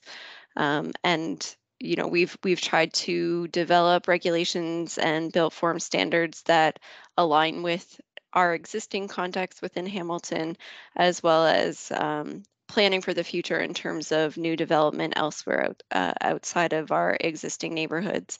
And that's demonstrated through Mallory's mid-rise residential and talk zoning expansion. So at the moment, no, the demographics have not been assessed for the purposes of the zoning bylaw amendment. Thanks for your response, Shannon. Appreciate the thoughtful response to that question. Okay, the next question is, are all of the residential zones mixed use? If so, it would allow small businesses to flourish, provide residents with spaces to start businesses they are passionate about, and allow people to access things like dentist office, cafes, and more within their existing neighborhoods. Mallory, can you answer this question? I can, thanks, Nadia. So the mid-rise residential zones are proposed to include those local commercial uses. So those would be on the periphery of neighborhoods, spread pretty evenly throughout the city, hoping that creates opportunities for local commercial uses that is walkable for most residents of Hamilton. To the low density residential zones, I believe home businesses are permitted, but I will have Alana confirm that. Yeah, thanks, Mallory. There are permissions for certain home businesses, small scale, not too sort of intrusive into the neighborhood in terms of parking, etc. So, I mean, I think that kind of recognizes that there is a certain level of inappropriateness for, very much internal to a neighborhood. But the predominant use is still going to remain residential, and with that, as Mallory has said, we are looking to, significantly expand those opportunities for local commercial that would be within a very short distance. So I think it's kind of providing that balance that there is an appropriate location for local commercial, and there's an appropriate location where it is very much a predominant residential environment.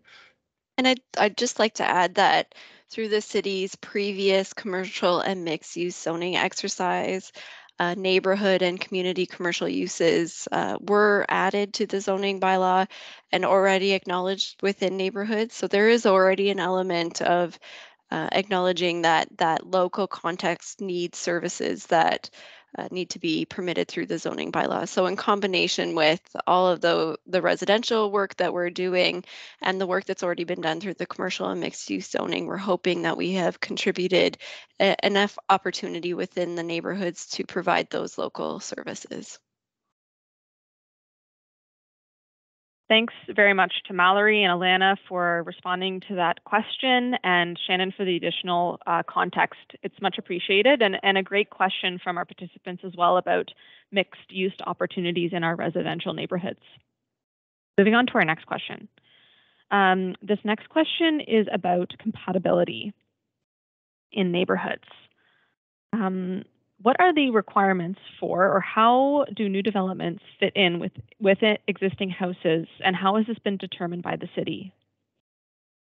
Do existing neighborhoods with different housing types currently cause issues? And this individual has referenced their experience living near a 5-story apartment building adjacent to single-family homes. Can I turn that question to Alana or Shannon? Sure, thanks, Nadia. And I think when we talk about compatibility and use that language in the guidelines, it's not intended to mean the same. It's just having a recognition of the existing context. And so I think even, through the additional uses that are being permitted in neighborhoods, I think there's, a recognition and a support of a diversity of housing. And sort of to your point, there is an appropriateness of having, that diversity. And if done right, I think it adds to the neighborhood. And so when the guideline speaks to compatibility, it's just about having sort of a respect for an acknowledgement of the existing conditions in the design. It certainly does not support a build the same, or that change is not encouraged. Thank you, Alana. I really appreciate your response to that question. And thank you again to the participant for the comment and the question. Okay, next question. This one is about implementation of the Reimagining Neighbourhoods project. The question is, when are the changes in zoning expected to be implemented? Alana, can you answer this question, please? Sure, and we will provide a little bit more detail as well as part of next steps when we close off this meeting. But the first phase, the low density residential zones, and so that would involve bringing forward those 3 low density residential zones sort of assigned to properties across the city, and the accompanying infill design guidelines. That is the next part of this project that we are intending to bring forward to council. We are targeting the February 23rd Planning Committee to bring that forward, and we can provide sort of more details on that meeting and next steps. It's a public process. It's a public meeting. So in addition to the opportunity to provide comments following this public information meeting, there is an opportunity for the public to be involved in that meeting as well. So we are targeting February 23rd for low density. Mid-rise residential is the next phase, and so that would follow and is intended to be brought forward this year as well. Great. Thank you very much, Alana, for the brief rundown on the next steps in the project, and as Alana mentioned, before we close the meeting this evening, we will be summarizing next steps. But as a reminder, you can continue to engage with the project and connect with the project team by visiting the email address and submitting your comments to reszoning@hamilton.ca or visiting the project webpage listed on the screen at the moment. So moving on to our next question and comment, and thank you everybody again for submitting your questions and comments to the Q&A box. This next question and comment is about green spaces and trees in the city. The question is, can the city speak to landscaping and how this project addresses green space? Can I turn this question to either Alana, Shannon, or Mallory at the city? I can start with that. So in terms of a neighborhood context, so the low density zoning and the permissions within neighborhoods, as was identified, there's a few things. So if we're looking at the guidelines, and so development in the form of triplexes, fourplexes, there's a definite priority placed on landscaping, on new tree plantings. We are actually looking to establish zoning rules that would promote maintaining a space within the landscape area on a lot for tree planting, knowing that the city has urban tree canopy coverage targets, and so supporting that objective. There are also within the low density residential zones, landscaped area requirements for each lot. And that is intended to achieve a number of objectives to ensure that there is green space remaining on a property, to ensure that stormwater can be accommodated on the property. And also through the guidelines, there's certainly an importance placed on, vegetation and plantings. So, so through those sort of initiatives, I think it does show that that has been an important element of consideration in the work done on low density zones. I can add on to that for the mid-rise residential zones as well. Very similar to the low density residential zones, there will also be regulations for a minimum landscape space. We also zone provisions supporting the urban tree canopy, and new residential development applications would also be subject to a set of green building standards that the city is currently working on. So there are a few different ways that we are looking to address and maintain green space and landscape space. Thank you very much, Mallory and Alana, for responding to this question about green space and trees in the city of Hamilton. I want to acknowledge that there were additional questions asked about the project timeline, which Alana so kindly responded to a couple of questions ago, and a reminder that we will go over next steps before we close out this meeting. So moving on to our next question. So this next question is related to parking and the need to reduce parking in the city of Hamilton. The question is, can the city elaborate on any areas of the city that may require more parking? How does this impact the parking strategy? And the second question being, did the maps shown in today's presentation show Dundas, Ancaster, Flamborough, and Binbrook as part of these changes? Brian, can I ask you to respond to the question about the more parking required in the city and if this is considered as part of the parking strategy? Yeah, for sure. And I don't know how easy it is to go to back to the map, but I'll just try and describe it. Yes, we did consider different needs by different areas, and we had a consultant helping us out with the study, and they looked at things like existing travel behavior based on what's called the Transportation Tomorrow survey. So looking at auto ownership in different areas of the city, modal splits, how people use different modes in different areas of the city, and that really helped us inform the geographies. And as noted in the presentation, the areas in the lower city that are more transit supportive are areas we're proposing to eliminate parking minimums, and areas in the such as was mentioned, I think Binbrook and some areas of Dundas would have higher minimum parking standards, but still very reasonable and allowing a little bit of discretion on the part of the developer and the end user to set the right amount of parking that's required. That's great. Thank you very much, Brian. And you alluded to a reference to the maps as well. And certainly this recording will be posted, so individuals will be welcome to revisit those maps and within the context of this presentation today. The next question is about townhouses in relation to zoning. And the question is, can the city elaborate on 3 and 4 level townhouses in relation to the new zoning bylaw and what they see occurring in the city?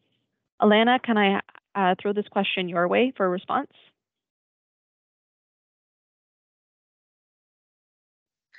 Sure. So, I mean, through the changes that are being proposed to both the low density zones and the mid-rise in terms of sort of that suite of built forms, that is one component of built form that is being included in these zones.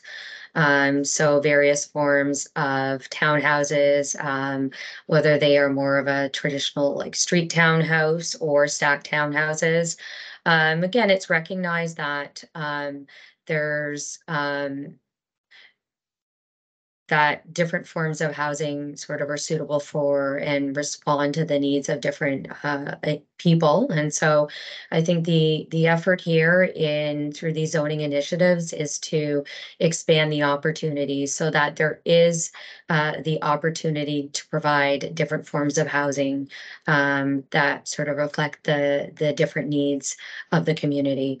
So whereas a townhouse may be suitable for one resident, it may not be for another. And the fact that there has been an expansion of housing opportunities within zones hopefully can support the needs of a wider range of residents of the city.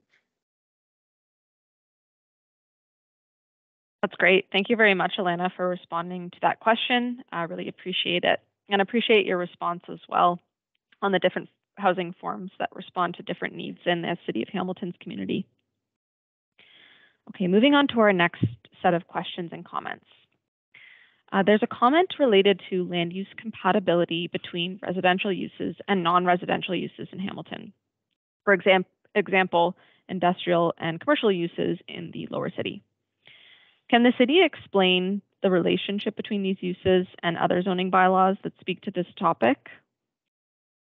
Can I pass this question to Alana, please? Actually, I'm going to see if perhaps Shannon can answer that one in a bit more detail. Of course. Yeah, happy to try and get to the crux of the question. I will relay it back to the Urban Hamilton Official Plan, which establishes the designations across the city, specifically our industrial or employment areas, our neighborhoods, and commercial areas. These designations are established to try and establish the appropriate compatibility between uses and to provide separations and buffers where necessary. So you will see in terms of a neighborhood area abutting or close to an industrial or employment area, having kind of a transitional zone that limits the uses to less noxious, less odor creating, less noise, in close proximity to the neighborhood. And then as it gets further and further away, those more intense industrial uses are permitted. I also have to acknowledge that in those kinds of contexts, the city does have permissions through the site plan control process to require the necessary studies for any new sensitive land uses that are being established to make sure that the development includes the appropriate types of mitigation measures. That could be noise barriers, that can be different types of windows, different kinds of HVAC systems, all in an effort to make sure that the compatibility between existing land uses and new sensitive land uses are addressed. And this is why the zoning is established and creates that kind of separation between land uses. Thank you, Shannon, for going back to the official plan as an important document guiding the implementation of the zoning bylaw. The next question is about the approvals process for the zoning bylaw. So the question is, what is the approval process in the city when implementing the zoning bylaw? Can this zoning be appealed? And Shannon, I'm going to turn this question to you for a response. Thank you, Nadia, and thank you for the question. This is an important procedural question as it relates to this process that we're undertaking today, and perhaps Alana will go into detail with our next steps. But the proposed zoning bylaw amendments and any potential official plan amendments that are proposed in an effort to implement these regulations that we're proposing here today are all subject to a Planning Act approval. So we will be going forward to Planning Committee and Council for approval of the proposed modifications and the mapping changes. And this is all done through the Planning Act, which does allow for appeals to be submitted by anyone who participates in the process. And those requirements will be included in any public notice that we will be publishing for the purposes of those Planning Committee meetings and council meetings going forward. But it is a public process and as such is subject to the appeal permissions through the Planning Act. Thank you for taking that question on, Shannon, and explaining that approval process and general planning process as well. So just a time check, we're at 7:42 p.m. and this meeting is scheduled until 8 o'clock this evening. We want to be mindful of everybody's time and acknowledge that we'll spend a few moments before we close the meeting talking about next steps, as we've already alluded to. So thanks everybody again for all of the comments and questions that are coming in through the chat. We still have some additional questions we will get through as part of this question and answer period. The next question is about the transit-oriented corridor zones, or the TOC zones, as they are sometimes referred to. So the question is, will the transit-oriented corridor zoning be extended to include even just a few hundred meters off of transit routes, as it only applies to properties directly adjacent? And there's a reference to some examples potentially in British Columbia where there may be changes to increase density within 500 meters of higher order transit. Mallory, is this a question that you or Brian can assist with answering? Sure thing. Thank you, Nadia. So at this time, we are only contemplating areas directly fronting onto the blast network. And there's a few reasons for this. 500 meters into neighborhoods would take up a significant amount of neighborhoods. We are also increasing density through multiple zones. So with the mid-rise residential zones being located on most arterials, as well as the low density residential zones providing opportunities for intensification. We are increasing opportunity throughout the entire city. So at this time, it's not contemplated to go into neighborhoods with the transit-oriented corridor zones, but we'll be touching along the entire blast network. That's great. Thank you very much, Mallory, for your answer. And thanks again for the question related to the transit-oriented corridor zones from our participant this evening. So I want to acknowledge that we've received a few questions and comments in the chat that are related to site-specific matters. You can certainly follow up with the city through the email that's provided on the screen and that we've had up throughout the course of our presentation this evening. For those site-specific related questions, but certainly acknowledging that we are receiving those comments and we see your questions. Okay. Next question. Apologies, I'm moving to our next question. We have a question in the chat about commercial uses being permitted with neighborhoods in addition to the periphery of neighborhoods. I think this question has been answered to this evening, but acknowledging that we've received these types of questions already. We have a question about water balance and stormwater management needs as part of site plan applications. Shannon, is this a question or a matter that you're able to speak to? I can speak to it generally. I can explain that site plan control based on changes made last year to the Planning Act only applies to developments that have greater than 10 units on it. And so any kind of water balance, any stormwater management issues would be mitigated through that process. Now, we are aware that there are developments contemplated through these amendments that may be less than 10 units, and we have put in the effort to increase that landscaped area requirement, the requirement for permeability on a site, in an effort to balance off those, important servicing capacity issues on site-specific developments and prioritizing the permeability of development going forward and putting those efforts right into the zoning bylaw regulations as opposed to leaving it to site plan control. Thank you, Shannon. Appreciate your response to that question and comment. Okay, the next question is about process, similar to process for this project and implementation. And the question is, will property owners be notified of new zoning for their property once it is in place? And will property owners or developers be able to request changes to their property during the city's rezoning study? Can I turn this question to Shannon or Alana at the city for a response? I can start.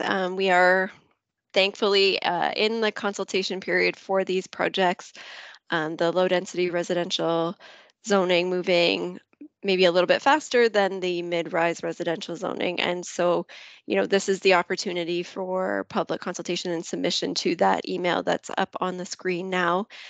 So if there are site-specific questions or inquiries about how these will apply and the impacts to a site specifically, we'd love to hear them and have those discussions with you. The commenting period is open until January 26th. I think that's already been mentioned. And so we would love to hear those. The notification for this process, because of the size and the impact of it, will be posted in the newspaper as well as on our social media accounts and through the project website. If you have submitted an email to the reszoning@hamilton.ca and requested to be part of the mailing list, you'll receive notification through that correspondence as well. So we won't be sending out individual letters to each and every property just because of the extent of these changes, but certainly we will be trying to reach as many people and property owners as we can through those communication outlets as discussed. And I'll just add to Shannon's response that if you did register for tonight's meeting, we will ensure to add you to our notification list so that when there is a notice of public meeting sent out, that you will receive that notice. Thank you to Shannon and Alana for speaking more to the process and implementation of this exciting new project. Our next question is about heritage preservation. And the question is, can the city speak to zoning and whether it is related to heritage preservation when it comes to historic homes or buildings? How does this relate to historic homes? Shannon, can you please respond to this question? I can. Zoning and heritage aren't necessarily tied together. Heritage is regulated by the Ontario Heritage Act and has different types of designations and recognition of heritage value. So you would look to our heritage mapping to determine the status of any heritage building.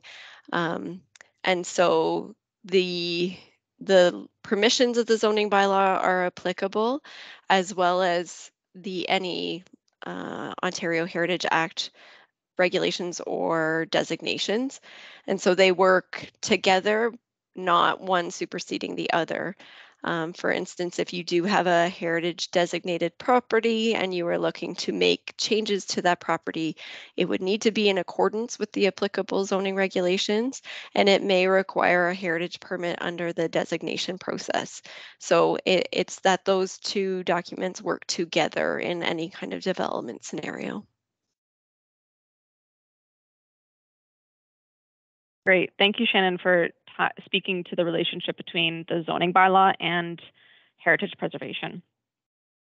So acknowledging at 7:50 p.m., we have a few more minutes for a Q&A, and then we'll move on to the next steps portion of our presentation.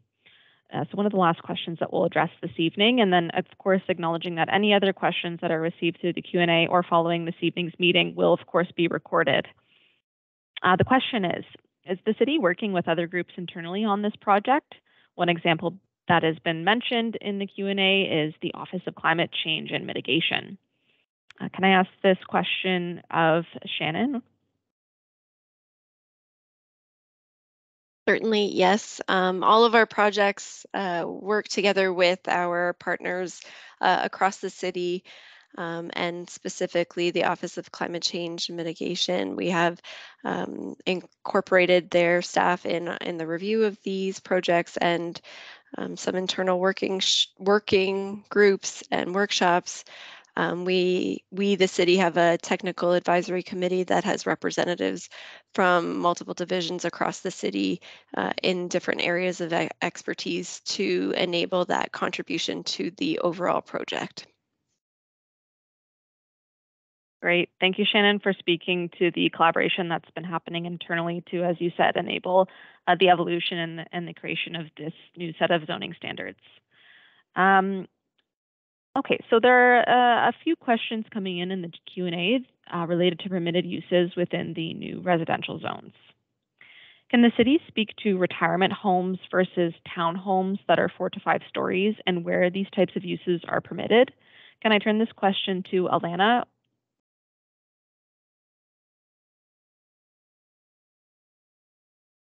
Sure. So our low density zones and our residential zones have permissions related to retirement homes as well. So depending on the scale of that development, it may be more appropriate for sort of a low density setting versus a larger scale development. So those types of uses are incorporated and permitted as part of residential zoning and residential use permissions.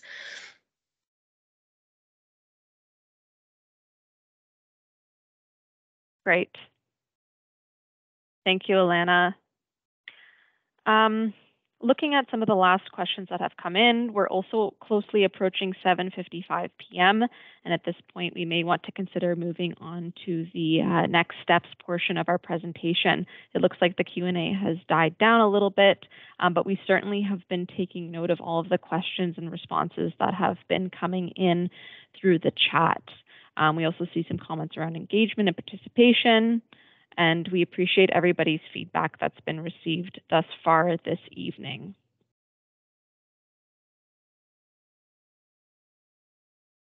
Not seeing any more comments come in through the chat as far as I'm aware. If the project team has seen any additional questions or comments coming in, I just want to remind everybody that you can certainly participate in this project by visiting the web pages, that are provided on the slide here. And of course, you can submit your email comments to the email that is provided on the screen. And just a reminder to everybody that the comment deadline is this Friday, January 26th. Recognizing the time this evening, or perhaps before we move on, we'll just briefly ask the city to speak to the engagement process, recognizing that we've received a few comments about engagement and participation, including in this evening's meeting. So can the city briefly elaborate on the total number of people who participated in the survey, and then all of the work that contributed to the Reimagining Neighborhoods project before today, including the community pop-ups. Perhaps I'll pass that one to Shannon before we move on to next steps. Yep, I can attempt to answer it on a high level, and anyone who would like to chime in, even from WSP, in terms of our engagement strategy.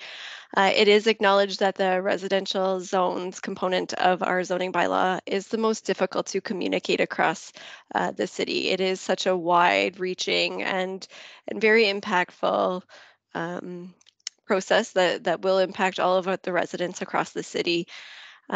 We are very happy with the turnout we've had. We have taken a different approach to the engagement process throughout this project, just to allow that opportunity to try and get as much contact with residents of the city.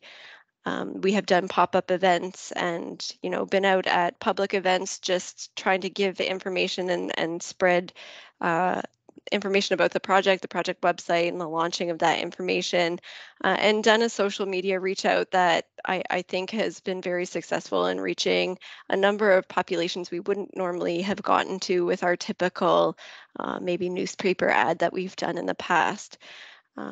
We encourage the sharing of the website and the residential zoning email to anyone that would like to participate, in hopes that we get as much comment and feedback as we can as we proceed through the next stages of this process.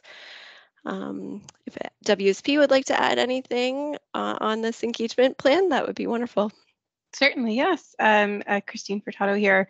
I really appreciate that question. I know the city has been looking citywide at updating their consultation processes. So outside of just this project, there are a number of projects that the city is working on, and equity is very important. And we've been having a lot of discussions with the city on how important it is to make sure that not just participants that regularly show up, but all people within the city have the ability to participate and be engaged on city projects. And I understand that the city is continuing to work on that.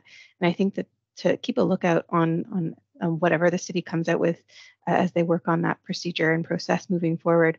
But within the time frame that WSP was given to work on this project, and the time frame that city staff were given to work on this project, there were a number of in-person community events located across the city. There was earlier in this presentation, there were some stats shared around what that included, and that included over 1,200 visitors and over 8,000 interactions on the project page, but also one-on-one conversations with members of the community, whether that be in community recreation centers, shopping centers, local events, to try to find folks that would not normally come to some of these virtual calls or would not normally have the ability to access the internet.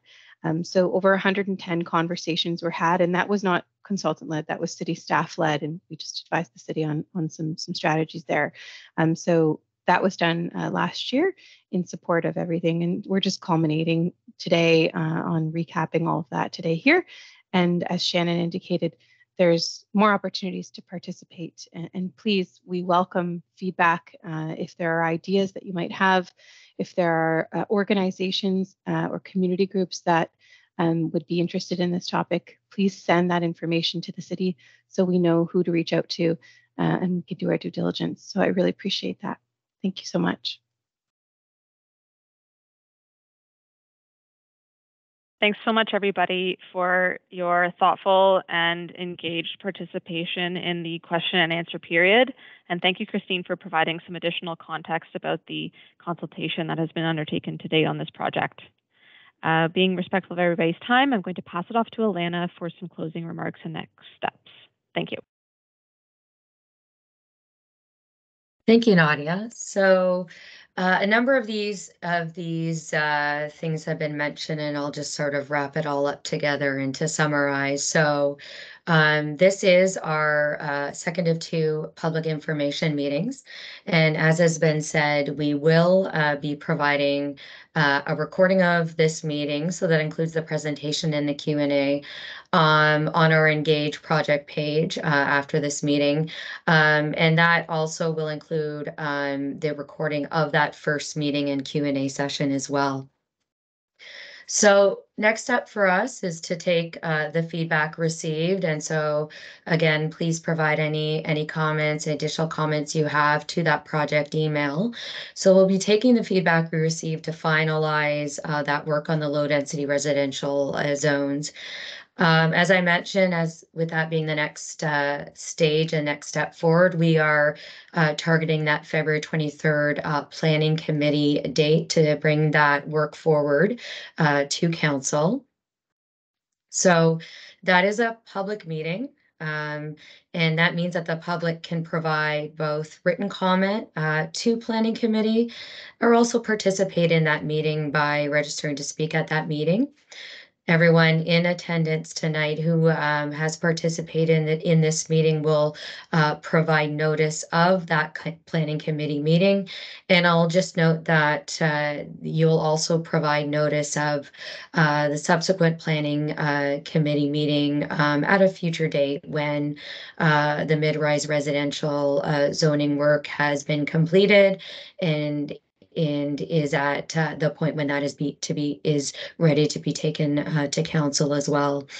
As we've touched on as well with respect to draft mapping of the zoning and how that's being applied across the city, that mapping of the low density residential zones draft mapping will be available for the public to view at the beginning of February.